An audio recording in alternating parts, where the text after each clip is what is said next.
약속과 은혜의 탄생, 그런 제목입니다. 약속과 은혜가 주제입니다. 북한의 방송 매체를 통해서 흘러나오는 소식은 이 세상을 살아가는 전 세계의 그런 역사와 많이 동떨어진다는 생각이 듭니다. 오늘이 어떤 시대인데 혈통을 강조할까? 혈통. 북한에서의 최고의 혈통은 백두 혈통이다 그래요. 그래서 김일성, 김정일, 김정은 이런 분들이죠. 백두 혈통. 그 다음에 혈통을 자랑하는 것이 바로 이제 말치산 혈통이라고 합니다. 자, 왜 혈통이나 족보를 강조할까? 그 이유는 무엇일까 하는 것입니다. 사실은 복음이 들어가지 않은 곳은 이렇게 혈통과 족보를 강조합니다. 자, 혈통을 따지고 족보를 따지고 태어난 배경이 너무 남다르고 좋다라고 하는 것을 강조하는 거죠. 자, 출신 성분에 따라서 운명이 결정이 됩니다. 그리고 그런 사회는 중앙 집권적인 사회가 되고 군대와 같은 획일적, 수직적 조직 공동체가 되고 마는 것이죠. 대한민국은 또 복음이 들어오기 전까지만 하면 다 이런 조직이었죠. 양반과 상놈의 유교사회, 종, 노예, 그리고 주인의 계급사회. 이것은 억압과 착취의 엄청난 피라미드의 계층을 형성하는 것입니다. 이런 조직들이 바로 이제 악한 원수마귀 세력의 조직과 같습니다. 일사불란하죠. 획일적입니다. 군대적입니다. 뭔가 되는 것 같습니다. 잘못되는 거예요, 이게. 사실은. 자, 오늘부터 시작되는 이 마태복음은 율법주의적인 유대인들에게 복음을 증거하기 위해서 기록된 복음서입니다. 자, 그래서 이 마태복음의 저술 목적은 어떻게 하면 유대인들이 예수 그리스도를 믿고 예수 그리스도를 나의 주 나의 하나님으로 영접하고 이들이 새롭게 인생을 살아갈까 하는 목적으로 유대인들에게 맞춰진 타깃입니다. 그래서 유대인들이 최고의 믿음의 조상이라고 불리는 아브라함부터 그 족보가 시작이 됩니다. 그리고 유대인들이 가장 위대한 왕이라고 생각하는 다윗 왕부터 시작을 하는 것이죠. 최고의 왕 중의 왕, 통일의 왕, 하나님 마음에 합한 왕, 이 바로 아브라함과 다윗에게서부터 시작되는 족보다 하는 것이죠. 자, 마태복음이 이제 유대인들에게 전도를 하기 위해서 쓰여진 그런 복음서라면 마가복음은 로마 사람들입니다. 누가복음은 헬라 사람들이죠. 그럼 요한복음은 이제 나중에 쓰여지게 되는데 이 요한복음은 전 세계 모든 사람들 그들을 위해서 쓰여지게 되는 것이죠. 자, 그래서 이제 이 마태복음에는 몇 가지 특징이 있습니다. 그 특징이 뭘까? 마태복음에는 모세 오경의 구조를 가지고 있다. 왜 그러냐면 창세기, 출애굽기, 레위기, 민수기, 신명기, 모세 오경을 유대인들은 생명처럼 여겼기 때문이죠. 그래서 모세 오경의 구조를 마태복음도 따르고 있다는 거죠. 그래서 예수님의 설교가 5번이 나오는 것입니다. 5번의 설교. 그래서 산상설교 5장에서부터 7장까지 12제자를 파송하는 설교 10장이라든지 천국 비유의 설교, 또 교회에 대한 가르침, 종말에 관한 설교, 이렇게 5개의 설교로 되어 있고 그 중간중간에 예수님의 탄생과 십자가의 죽음과 부활이 삽입되어 있습니다. 그러니까 유대인들이 가장 좋아하는 바로 율법인 모세 오경의 구조를 따랐다 하는 것이고요. 또 하나는 대단히 체계적이고 교육적인 책입니다. 대단히 체계적이고 교육적이죠. 왜냐하면 유대인들 자체가 뭘 따지기를 좋아하니까요. 체계적으로 쓰여져 있습니다. 그래서 유대인들이 가장 귀하다고 생각하는 아브라함과 다윗의 계보에서 바로 예수 그리스도는 원래 약속의 믿음의 조상이었고, 원래 예수 그리스도는 다윗 왕과 같은 그런 혈통에서 난 사람이다. 그러니까 이 예수 그리스도를 믿어야 된다라고 하는 그런 초점으로 이 마태복음이 기록이 됩니다. 그렇다면 이제 오늘 이 족보에 관한 얘기입니다. 얼마나 여러분 이 마태복음 1장을 이렇게 쭉 읽어가다 보면 누가 누구를 낳고 그러다 끝나요. 이게 왜 이런 게 필요한가 했는데, 이거를 생각해 보면 아주 여기에 중요한 놀라운 진리들이 숨겨져 있습니다. 그 첫 번째 진리입니다. 그 첫 번째는 언약, 약속, 언약의 자손, 예수 그리스도에 관한 설명입니다. 아브라함과 다윗의 자손, 예수 그리스도의 세계라 그랬는데, 아브라함에게 또 다윗에게 다 하나님이 약속을 하셨습니다. 언약을 하셨죠. 그래서 너는 복의 근원이 될지라, 이렇게 아브라함에게 약속을 했고, 다윗에게도 이런 약속을 하셨습니다. 너를 통해서 메시아가 태어나고 네 왕위가 계속해서 견고할 것이다. 그렇게 이제 약속을 했습니다. 그래서 성경은 뭘 이야기하느냐? 이 약속, 언약은 반드시 성취되고 만다. 그래서 약속, 언약의 자손 예수 그리스도, 그것을 강조합니다. 여러분, 참 중요한 얘기인데, 하나님은 어떤 방법을 써서라도 이 언약의 자손, 약속의 자손, 축복의 자손은 반드시 믿음을 갖게 하고 고난을 주면서까지도 고치시고 결국은 잘되도록 축복을 하신다는 사실을 믿으시기를 바랍니다. 이게 바로 오늘 이 족보가 주는 교훈입니다. 두 번째입니다. 두 번째는 은혜를 베푸시는 예수 그리스도입니다. 은혜를 베푸시는 예수 그리스도다. 하나님의 은혜가 너무 커서 얼마나 하나님의 은혜는 클까? 아브라함과 다윗의 자손 예수 그리스도의 세계다 그러는데, 아브라함이 얼마나 엉망인 사람이냐 하는 거예요. 하나님이 제일 싫어하는 우상을 만드는 우상장수의 아들이었습니다. 아브라함은 정말 필 수 있는 요령을 다 피는 사람입니다. 인간적으로 보면 너무 야비한 사람이죠. 믿음의 조상이 될 수가 없습니다. 아브라함이. 다윗 마찬가지죠.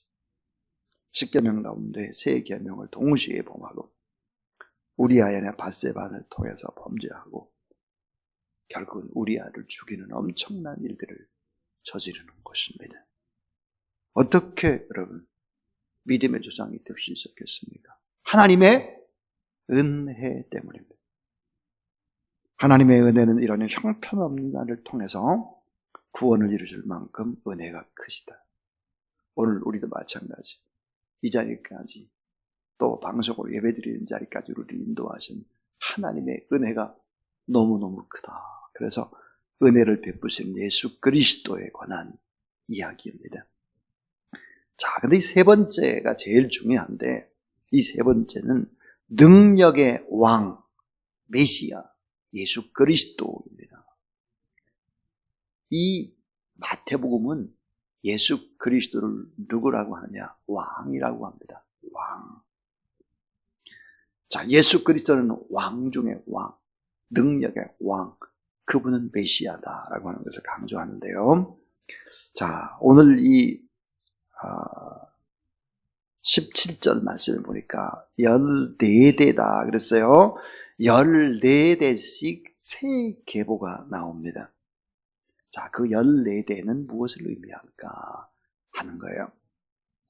여러분, 다윗의 이름이 지니는 숫자적인 의미를 사용하고 있습니다. 데이빗, 모음을 빼고 자음, 모음을 빼고 자음은 바로 숫자를 보면 D가 4를 의미합니다. V는 6이죠. 데이빗, 그러니까 D가 2개가 되고 이제 부위가 6이 되니까 14인 것입니다. 다윗의 이름이 사실은 자음으로 봐서 숫자가 14개가 되는 것이죠. 그래서 이게 어떻게 됐느냐? 아브라함부터 다윗까지 14대입니다. 그럼 이 아브라함과 다윗의 이 14대는 무엇을 강조하느냐? 이걸 강조하죠. 그것은 바로 약속의 역사다. 약속의 역사고 다윗 왕국의 형성을 얘기하는 14대입니다. 또 하나, 다윗부터 바벨론 포로기까지 7절부터 11절까지가 또 14대예요. 이건 뭘 얘기하는가? 다윗 왕국의 몰락입니다. 다윗 왕국의 몰락이다. 바로 비극의 역사를 다루고 있습니다. 비극의 역사. 약속의 역사를 따르지 않는 14대는 비극을 맞이하게 되는 비극의 역사죠. 그 다음에 또 하나는 다윗 왕국의 그러니까 포로기에서부터 예수 그리스도, 포로기부터 예수 그리스도까지 12절에서 17절까지는 다윗 왕국의 혈통에서 다시 왕국이 형성되는 이야기입니다. 그러니까 그것은 바로 은혜의 역사다 하는 것이죠. 결국은 다윗이 왕 중의 왕이다. 아브라함이 그 시작이다. 근데 예수 그리스도는 바로 다윗의 자손일 뿐만 아니라 메시아요. 그분은 왕이다 하는 얘기입니다. 이 족보가 하는 얘기가. 그래서 약속의 역사, 비극의 역사, 은혜의 역사다. 그러면 성경에 보면 이 마태복음은 모두 다 왕에 관한 얘기입니다. 왕. 어떤 왕일까? 예수님은 그냥 왕이에요. 자, 한번 생각해 보세요. 6가지 면에 있어서 예수님은 왕인데, 하나가 왕의 탄생입니다. 예수님이 왕으로 태어났기 때문에 동방박사 같은 황금과 유황과 몰약을 가지고 왕의 탄생이니까 그렇게 오는 거예요. 누가복음은 어때요? 누가복음은 사람 복음이잖아요. 인자 예수님을. 그러니까 목자가 등장하는 거지. 천민들이. 그래서 왕의 탄생이에요. 또 하나는 뭐냐 그러면 어떤 왕일까? 문둥병이라든지 백부장의 하인이라든지 베드로의 장모라든지 모든 연약한 자를 다 고치시는데 바로 육체의 질병을 정복한 왕, 육체의 질병을 정복한 만왕의 왕 예수 그리스도를 그리고 있습니다. 예수 그리스도를 만나면 육체의 질병이 다 고침을 받는다는 거예요. 세 번째는 뭘까? 자연을 정복한 만왕의 왕입니다. 자연, 폭풍과 바다를 막 잔잔하게 하는 거예요. 이 자연도 예수 그리스도는 정복하셨다 하는 거죠. 그 정도가 아니에요. 이 네 번째는 어때요? 영적 세계를 정복하신 만왕의 왕이다. 그래서 귀신을 쫓아내는 거예요. 영적인 세계를 정복했다는 거죠. 그 정도가 아니죠. 인간의 가장 큰 문제는 뭘까요? 죄의 문제인데요. 죄를 정복하신 만왕의 왕입니다. 죄를 정복하신 만왕의 왕. 그래서 마태복음에 보면 소자야 안심하라. 내 죄 사함을 받았느냐.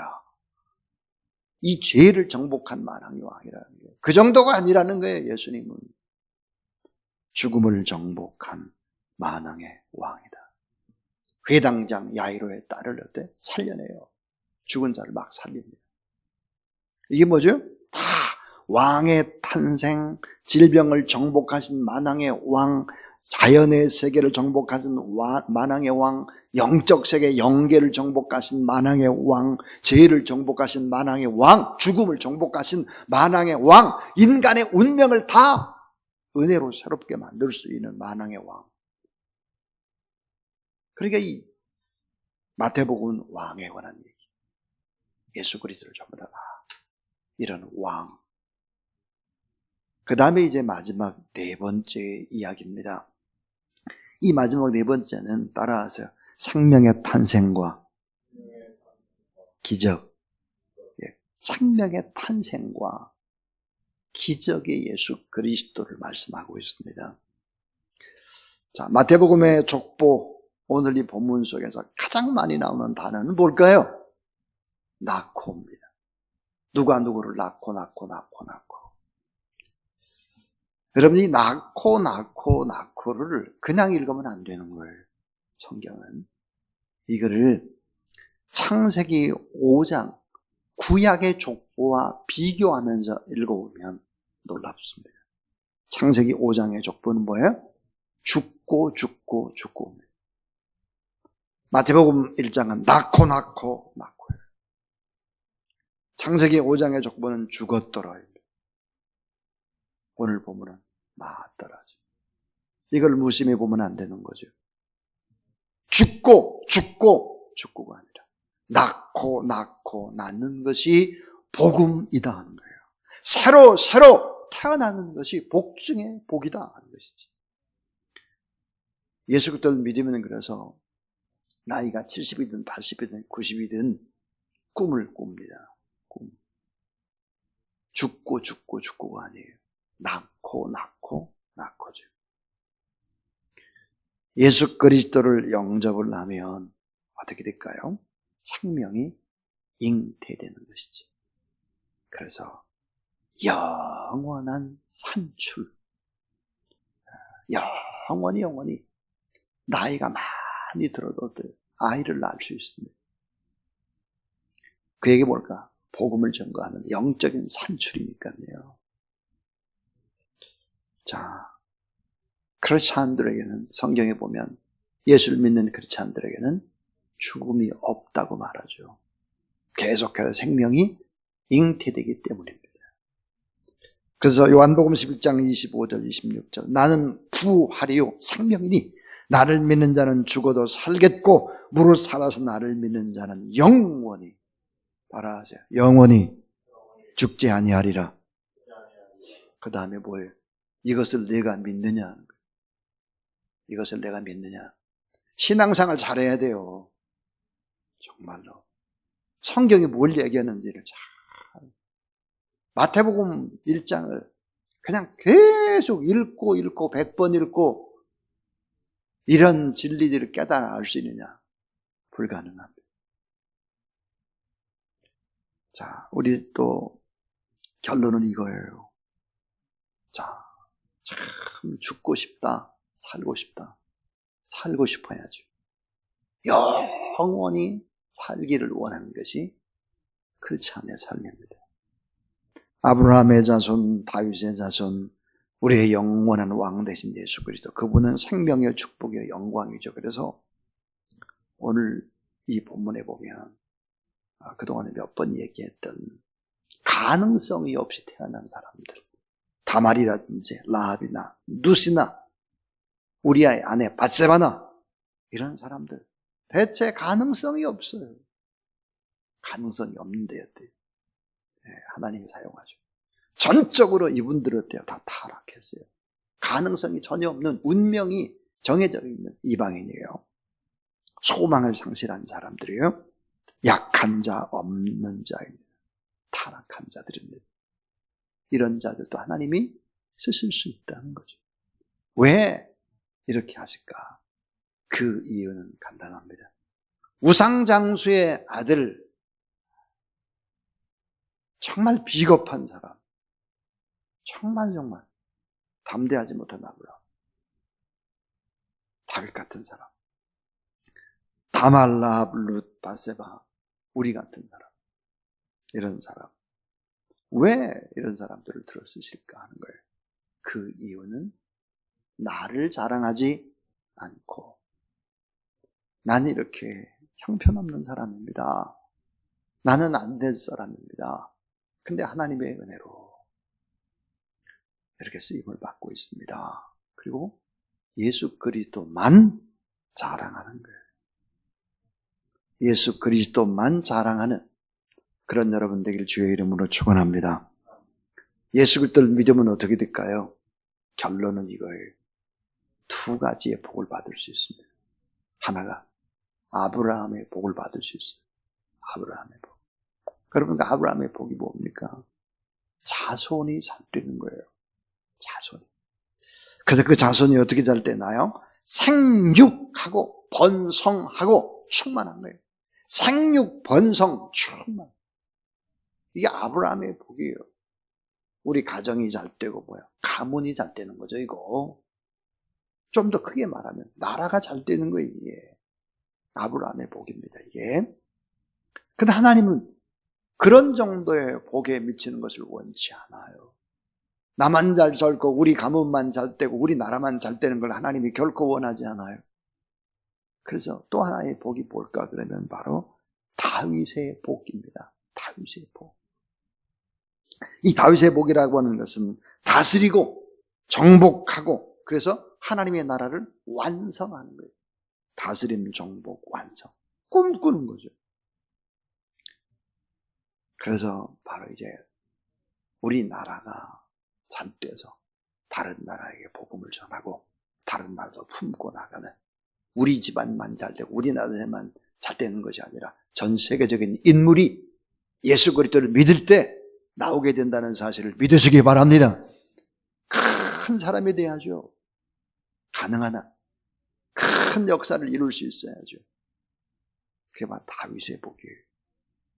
예수 그리스도를 믿으면 아브라함의 복과 다윗의 복을 다 받습니다. 여러분 잘 아는 대로 이 아브라함의 복을 바로 아들이라고 하는 SON, sonship이라고 해요. SHIP, sonship이라고 했어요. 이 다윗의 복을 king, K-I-N-G, kingship이라고 했습니다. 오늘 우리는 누굴까? 우리는 바로 복을 받은 아브라함 자손이기도 하지만 킹십, 큰 하나님의 역사를 대리해서 움직이는 바로 이 다윗의 복을 받은 사람들이다.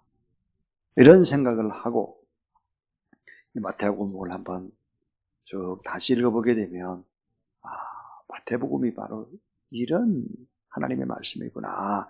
그것은 약속과 은혜와 기적의 탄생이 바로 마태복음이다 하는 것을 알 수 있습니다. 약속, 언약의 자손, 반드시 복 주는 자손이다. 그래서 하나님은 복을 주는 방법을 여러 가지로 이제 말씀하시죠. 그 다음에 은혜를 베푸신다. 아브라함, 다윗에게도 오늘 우리에게도 은혜를 베푸시고 그분은 능력의 왕 메시아가 되신다. 모든 것들을 다 정복하신다. 근데 그분은 생명의 탄생과 함께 기적의 역사를 이루어 가신다 하는 것입니다. 오늘도 이런 진리의 말씀을 붙잡고 담대하게 믿음으로 승리를 선언하고 나가는 그런 귀한 우리 모든 하나님의 사람들 되기를 주의 이름으로 축원합니다.